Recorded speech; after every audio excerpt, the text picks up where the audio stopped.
Hello, happy Friday. Welcome. Thank you for joining us on this edition of News 2.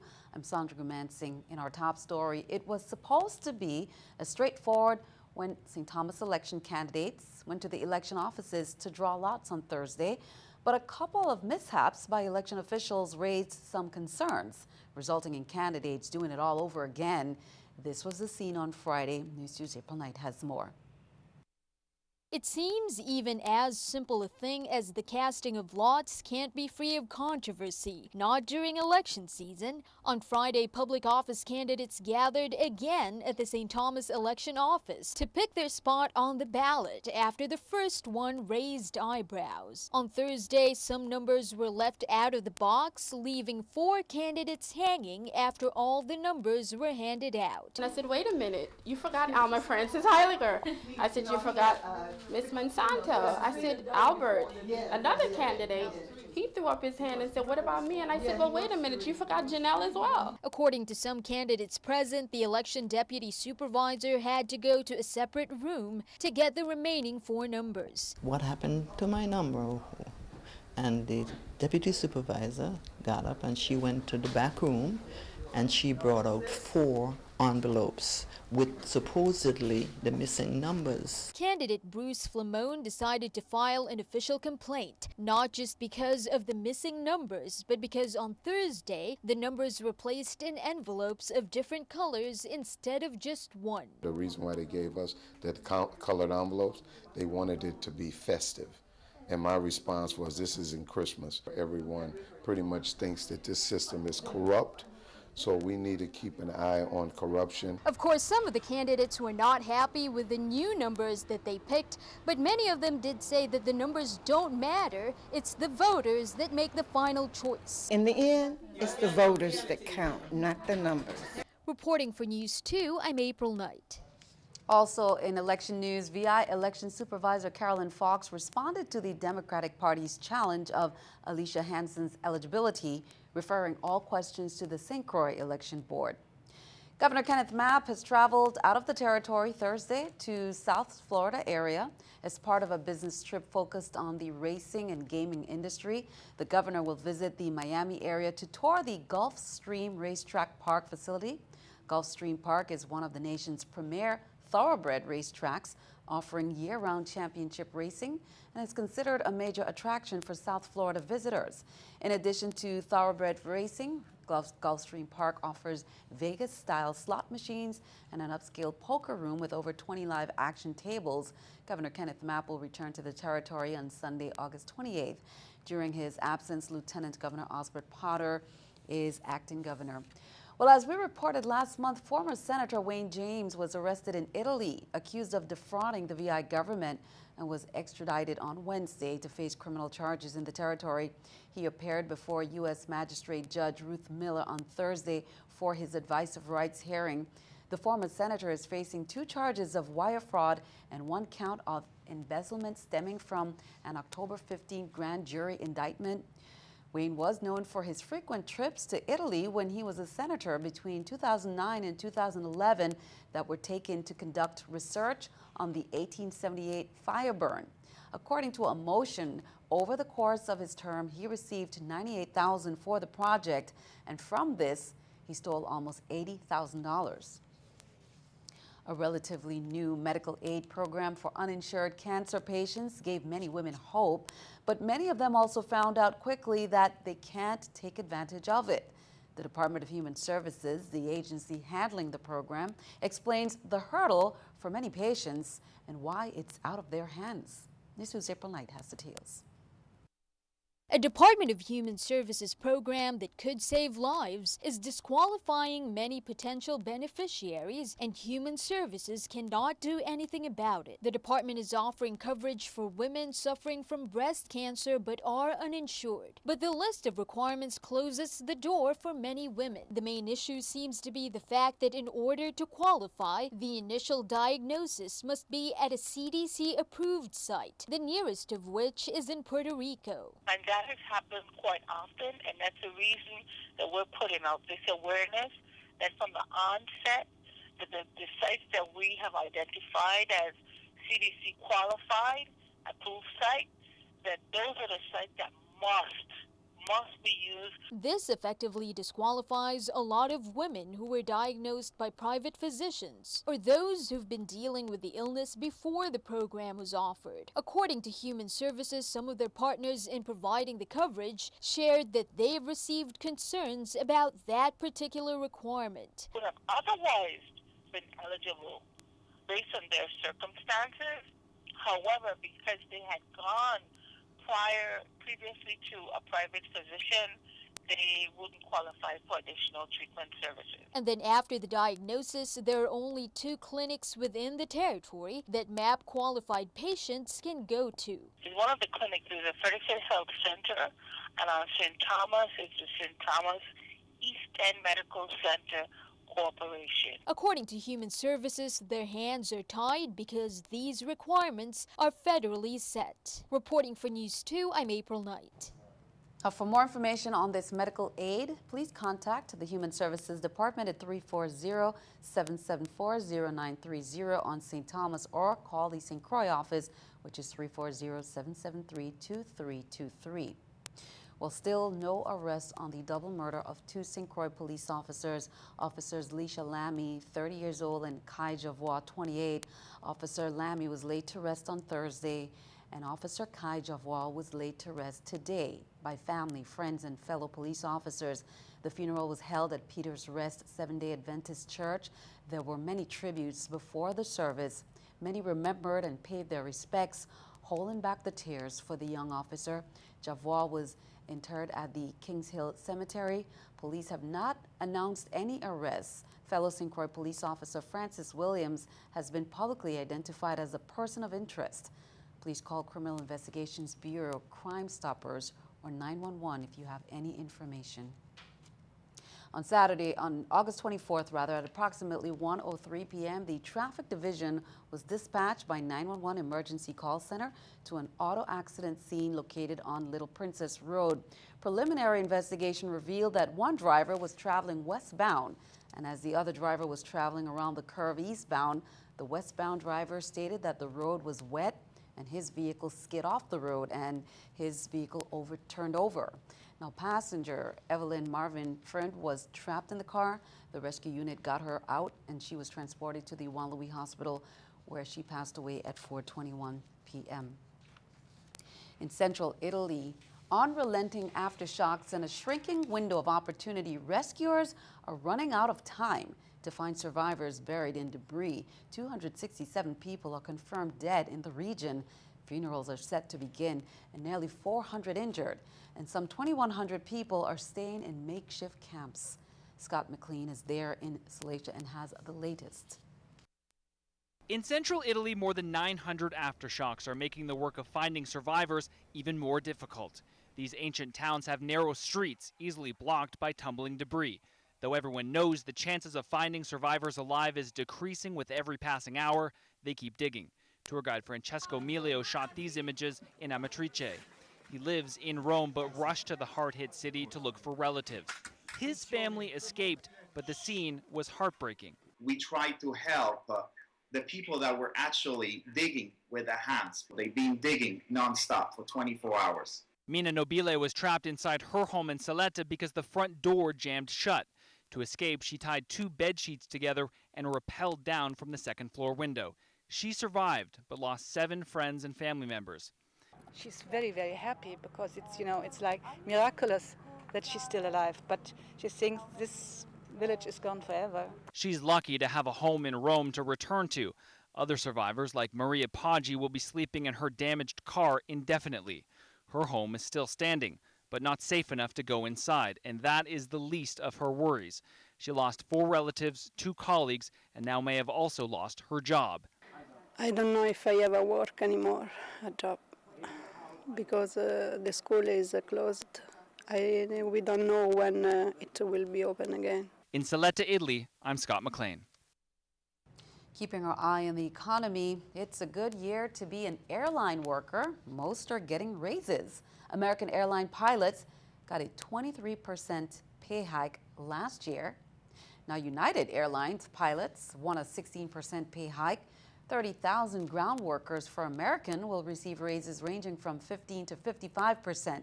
United Ground Workers, except the mechanics, will get a 30% wage increase over 5 years. The hefty pay raises are coming after employees at all the major U.S. carriers endured years of pay cuts, layoffs, and bankruptcies. Here's a look at the stock market watch at the New York Stock Exchange. We can see the Dow is down 53, NASDAQ up 6, S&P 500 down 3. Coming up on News 2, some back-to-school news and giveaways for students, parents, and staff, plus ceremonies held at the Henry Rolson Airport and the Sir Lee King Airport to recognize, celebrate, and thank all service members and veterans.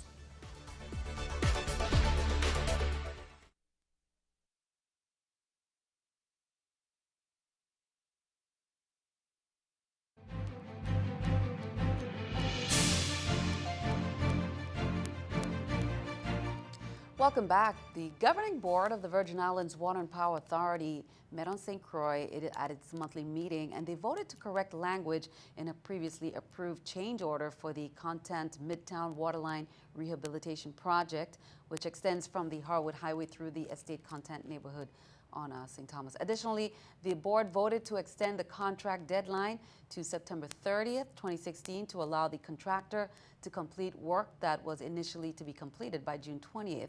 The board also approved an increase by $22,420 to a contract with a rotating equipment corporation to cover costs associated with unanticipated rock removal encountered during the waterline project on St. Croix's West End. The Virgin Islands Territorial Emergency Management Agency, or VITEMA, they sponsored a week-long training for the territory's firefighters on St. Thomas and St. Croix. All firefighters were able to brush up on their firefighting apparatus, and with changing technology, it's something they hope to do regularly from now on. We caught up with them on Friday at the Athletic Cancrine campus on St. Thomas. How to properly maintain and prepare the fire apparatus to respond to emergencies, not just on fire calls, but on any kind of emergency, because the first step is getting the vehicle and the crews to the scene. It's a lot more complicated because we have to watch the pressures on these hoses. If there's too much pressure, they can burst, but if there's not enough pressure, then they don't get the volume of water that's necessary to extinguish the fire or, like I said, to effect a rescue. Mathematical equations and hands-on experience within the field. We hope it can be a regular thing. For right now, this is the start. So for right now, hopefully it's a yearly thing. Virgin Islands Employer Support of the Guard and Reserve, or ESGR, they unveiled a sign to honor all veterans on St. Croix. A ceremony was held on Wednesday at the Henry E. Rolson Airport on St. Thomas. One was held at the Sir Lee King Airport this morning. It's in celebration of ESGR Week, which is August 21st to the 27th, to recognize, celebrate, and thank all service members and veterans who live in or enter our territory. Here's more.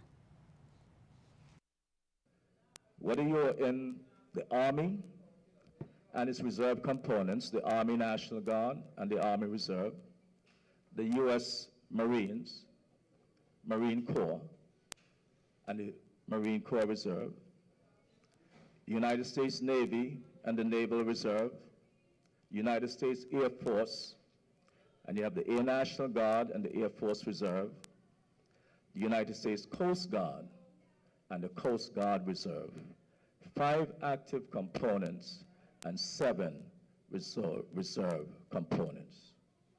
We want to thank you.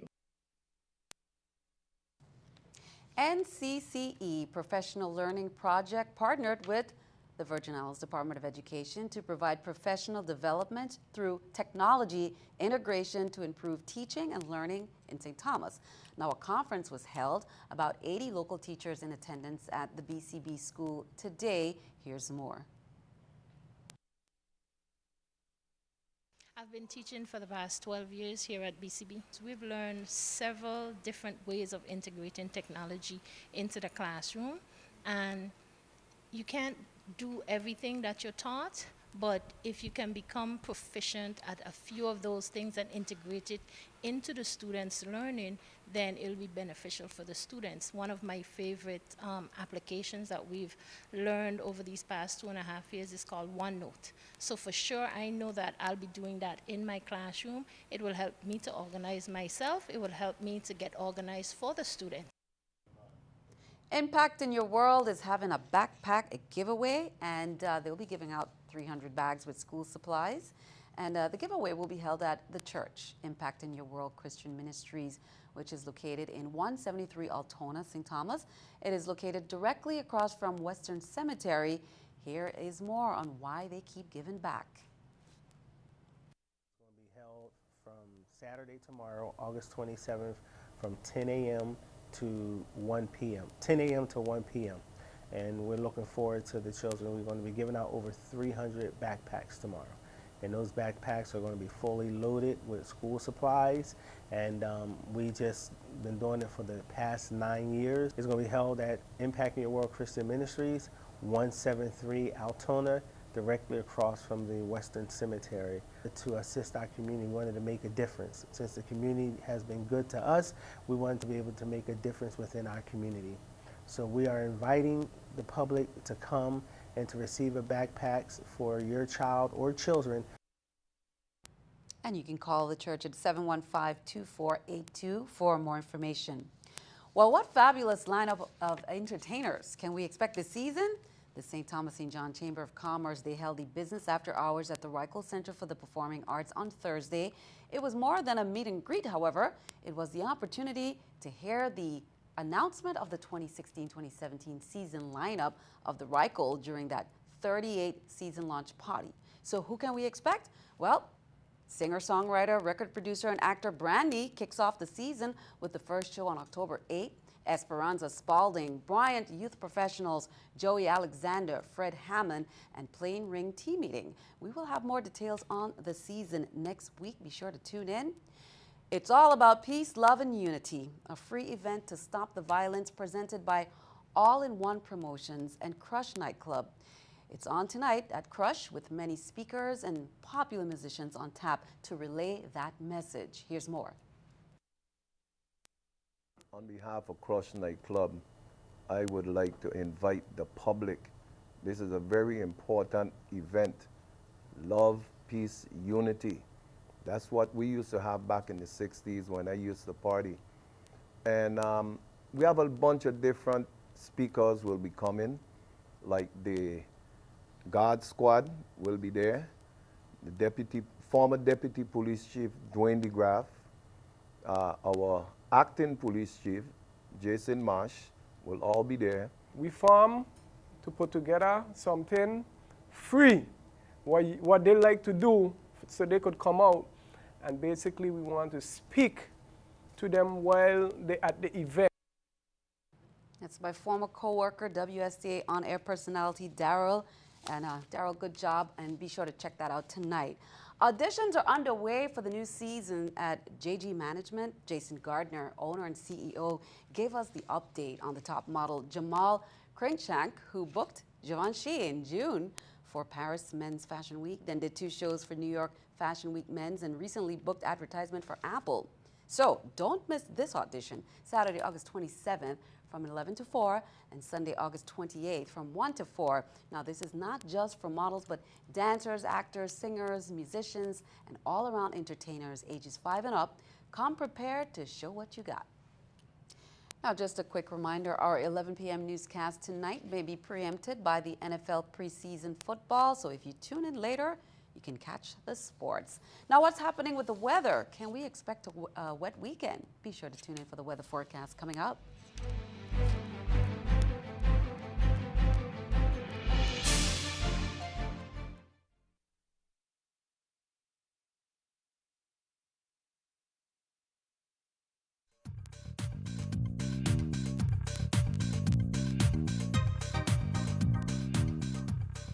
Happy Friday, and thanks for joining me. I'm AccuWeather's Larissa Abreu. As we wrap up the weekend, or rather the work week, it should remain very nice out there. You can see here satellite behind me, really not picking out much across the Virgin Islands. We will remain with that trade wind pattern. So over the next few days, we still have the possibility of a few showers. And aside from that, we also have lingering moisture. But you can see here on satellite that most of the cloud cover and most of the moisture associated with 99L is over Puerto Rico and Hispaniola and points thereafter. So across the Virgin Islands, I think we should be okay over the next few days. I can't totally rule out the chance for a passing shower over the next few days, but nonetheless, it'll be a whole lot drier. Here's a closer look in. Looks like most of the showers are over Puerto Rico. They are streaming westbound, and that will remain the case through the weekend. Just the potential of a few spotty showers over the next 3 days or so. Tonight, partly cloudy, overnight low 81 degrees. As we approach the weekend, we're looking at partly sunny skies. The chance for thunderstorms in spots going to continue here. Over in St. John's, highs will climb to 90. As we take a look at St. Thomas, temperatures also in the 90s, and around this area, we do have the possibility of a spotty thunderstorm. Not everyone is going to see the rain, and we're not talking about widespread coverage of rain, but we are going to see the chance for a few of those thunderstorms to rumble across the Virgin Islands. In St. Croix, they'll be warming up to 90 Saturday afternoon, and if you are doing any boating, do keep in mind we do have the lingering showers and storms around, so you do want to exercise caution, although we do not have any warnings in place. In the Atlantic, waves are between 2 to 4 feet with winds out of the east between 5 and 10 knots. As we take a look at the Caribbean waters, waves are also between 2 and 4 feet with winds out of the east between 5 and 10 knots. So seas are calm, but we still have the threat for showers and storms for Saturday. That pattern beginning to relax here for Sunday. So if I had to pick either of the 2 days of the weekend, definitely on Sunday, we'll see a bit more sunshine and the chance for showers continues, but the threat for thunderstorms will definitely diminish. As we head towards Monday, stray showers still in the mix with temperatures this time in the 90s. Sandy? Thanks for that, Larissa. Time for our News 2 weather picture there. Javon Smith of Great Minds Tutoring Service shows us exactly what we've been experiencing some of this week, and it sounds like we can expect few showers here and there over the weekend, not too much, according to Larissa. Thank you for that, Javon. Have a wonderful weekend. Send us your News 2 weather picture to be featured right there to the address on the screen. News 2 Innovative Business Center, 4611 Tutu Park, Suite 300, St. Thomas, VI 00802. And that is all for this edition of News 2. We'd like to thank you for joining us for all the latest. I'm Sandra Gumansing on behalf of all of us here. Have a wonderful weekend.